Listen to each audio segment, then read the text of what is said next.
Ngayon, ang kaya alam mong na may deception kay Erwin Tulfo kasi binanata niya pa yung dalawang vlogger. Tignan po ninyo sinabi. Tulfo speaking his radio program. Ito po ay bulletin. Mababasa po nyo to sa bulletin. Sinasabi ko na yung source natin kasi mamaya sabihin na naman imbento lang ni Badong. Sabi po ni Tulfo, ilang vlogger ho dyan, salita ng salita, tira ng tira sa gobyerno. Lalo na po yung isa dyan na sa Amerika na babae. Nakapangasawa siguro ng mayamang afam. Napakaswerte mo, ining. Napakaswerte mo, mamahalin pa ang antipara mo. pati yung salamin, sino po ba yung sikat na vlogger sa Amerika na naka-antipara? Tama ba? Yung antipara, salamin, no? Si Maharlika lang. Wala naman pong ibang sikat na taga-Amerika na vlogger na babae, kundi si Maharlika lang po.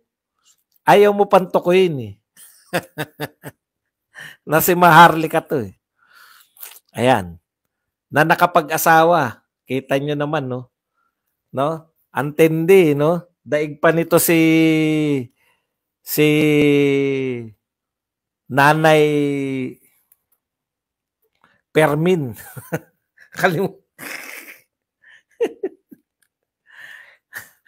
Si Nanay Christy Permin, daig pa ni Erwin Tulfo, no? Sagutin mo. Hindi yung ikichismis mo na si Maharlika nakapag-asawa, napakaswerte, nakapag-asawa ng afam. In fairness, hindi ko alam yan. Pero,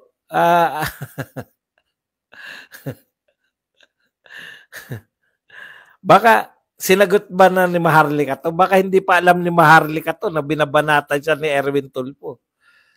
Okay. Ituloy natin yung sinasabi ni Tulfo. Napakaswerte mo. Mamahalin pang antipara mo.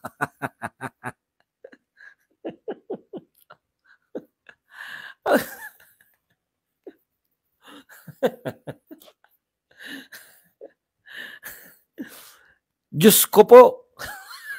Napadiyos ko po pa si Erwin Tulfo. Diyos ko po. Dapat magpasalamat ka na sa Panginoon Diyos na mayaman ang afam mo. Hindi ka kailangang magbanat ng buto. Alam mo yung buhay? ako po, pag ganito na po yung dinadala yung usapan, alam mo, okay lang po yan kung si Maharlika yan, no? Kasi style niya talaga yan, di ba? Tapos, meron siyang, may idol na kay Maharlika, itong bago, si Maui, ganyan din, no? Yung mga personalang atake. Meron din naman mga vlogger na DDS, mga lalaking DDS na parang style din ganyan. Atake din ang atake, no? Mga personal. Kaya lang, napakasikat mo, Erwin Tulfo.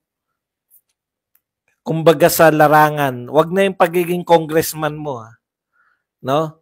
Kumbaga sa larangan po ng broadcasting, kilalang kilala kayo, no, mga Tulfo. Para banatan mo kaya yung sinasabi ni Maharlika, mas okay pa. Pero ang babanatan mo kay Maharlika, nakapag-asawa siya ng apam. Hindi ko po alam kung mayaman yung napangasawa ni Maharlika. Wala na tayong pakialam doon, Erwin. Di ba? Putya, lalaking-lalaki yung datingan ng mga Tulfo. Di ba? Totoo naman. Ako, pag hinamon po ako ng suntukan ng mga yan, hindi po ko hindi ko papalagan dahil ang tatapang Tapos ang babanatan mo sa kanya, yung swerte na siya at nakapag-asawa siya ng apam. Apam ba, Amerikano? Ano ba meaning ng APAM?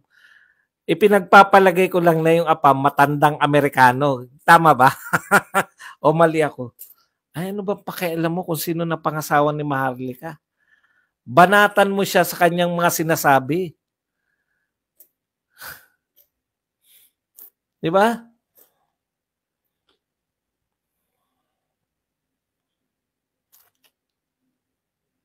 Sino ba si Edo Manzano? Bakit po, ano po si Edo Manzano?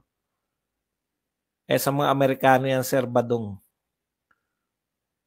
Kaya ito po, tama yung tanong. Yan ba iboboto nyo?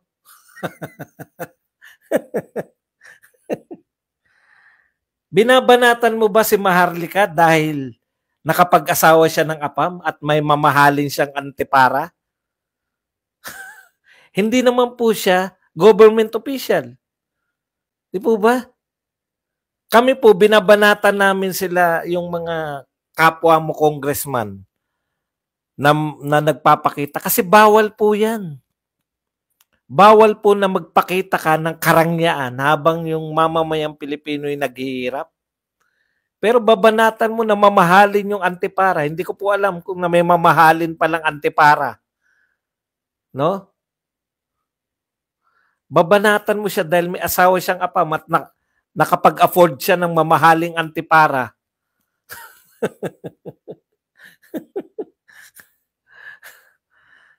Antindi. Unbecoming. Hindi po bagay sa mga senador.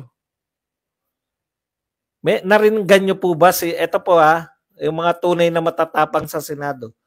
Naringgan nyo po ba si Senator Bato na kinutya yung taga-media limbawa na nakapag-asawa ng APAM?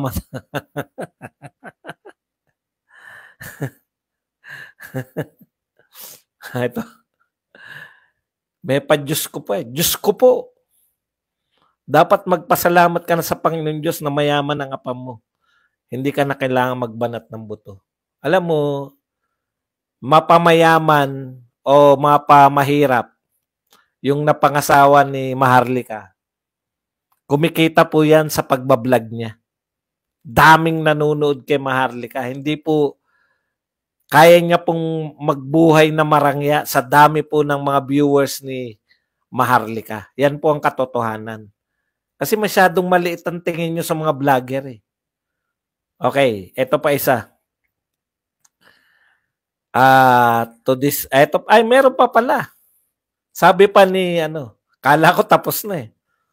Tuloy pa natin yung litanya o yung pagbubunganga ni Erwin Tulfo kay Maharlika. Daldal ka ng daldal, comment ka ng comment. Why don't you come home? Why don't you come home and help this country? Kung talagang may malasakit ka sa bayan, umuwi ka rito, ibenta mo or i-donate mo yung kayamanan mo na galing sa APAM mo na Amerikano, ibigay mo sa mahirap dito. Mali naman yan.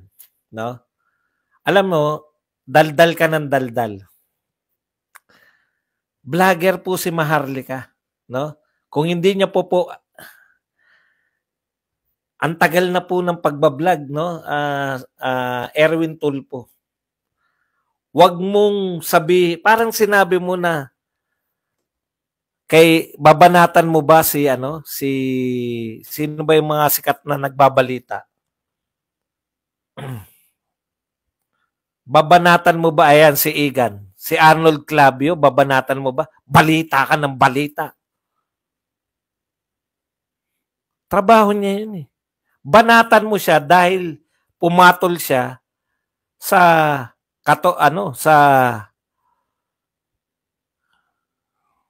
minor de edad na si Sara Balabagan. Pero yung balita ka ng balita, hindi mo pwedeng banatan yan. Dahil yan ang trabaho ni Arnold Clavio. Pwede mong banatan yung pinatulan niya yung minor de edad na si Sara Balabagan habang may asawa siya. Ano pong masama sa kadadaldal? Vlogger po si Maharlika. Ano ba naman yan? Ginagawa nyo kasing bobo yung mga tao eh. Sabihin nyo rin po kay Ted Filon yan. Balita ka ng balita. Daldal ka ng daldal. Trabaho po nila yan. Sana masabi rin namin sa inyo, panay kayo gawa ng batas. Ay, ilan na po ba batas na nagawa nyo? Mr. Number 1 Senatoriable. Bilang congressman po, ilan na po ba napasan yung batas? Kaya ka ba nagagalit kay Maharlika dahil ginagampanan niya yung tungkulin niya bilang vlogger? Vlogger po yan, kaya daldal ng daldal. Eh kung kayo naman sabihan namin, gawa kayo ng gawa ng batas. Teka lang pala, may nagawa ka na bang batas? Kaya kayo galit sa mga gumagampan ng trabaho.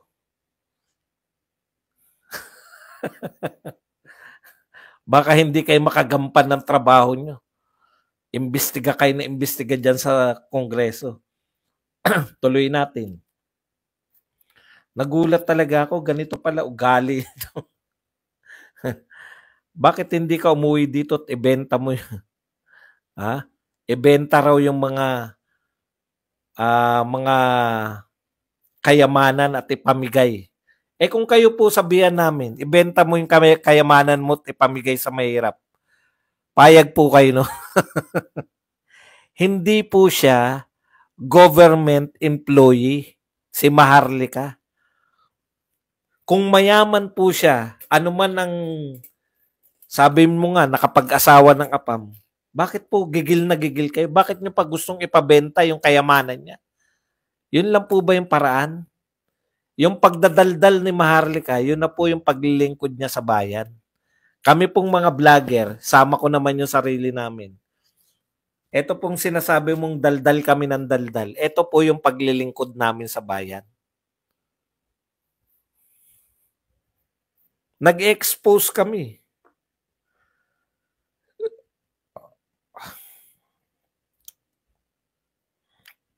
Ibenta raw. Kung makamahi. Ibenta raw ni Maharlika yung kayamanan. Gawin mo muna kaya. Or ma'am, baka po pwedeng ma'am, ikaw kaya tumakbo sa pagkapangulo. You run as President of the Republic. Alam nyo, binabara ko po yung mga nagsasabi dito, no? Tinatawag ko na bobo ka ba? Basta may nagsabi sa, di ikaw na maging pangulo. Di ba? Pag may nagsabi dito, ang bobo mo naman. Mananalo ba ako?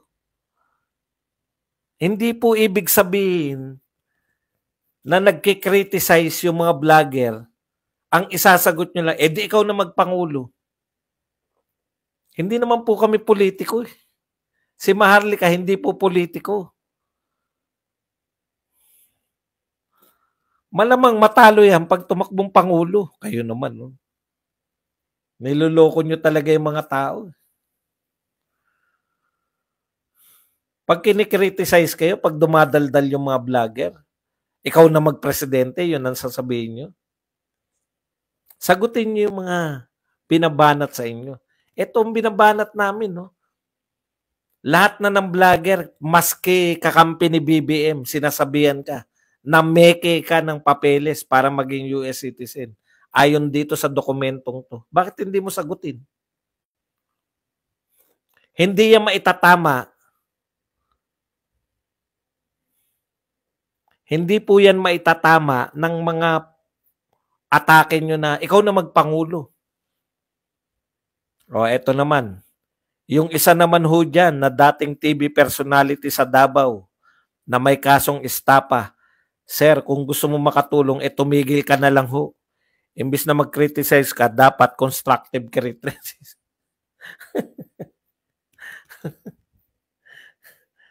Alam mo, Erwin Tulfo, parang hindi ka media. Ikaw ba tanang buhay mo, hindi ka nag-criticize? Nung media ka pa, ewan ko kung media pa rin ngayon, yung media ka pa lang, nagkikriticize ka din. Bakit mo babanatan si Jay Sonsa? Malamang si Jay Sonsa yan, ha?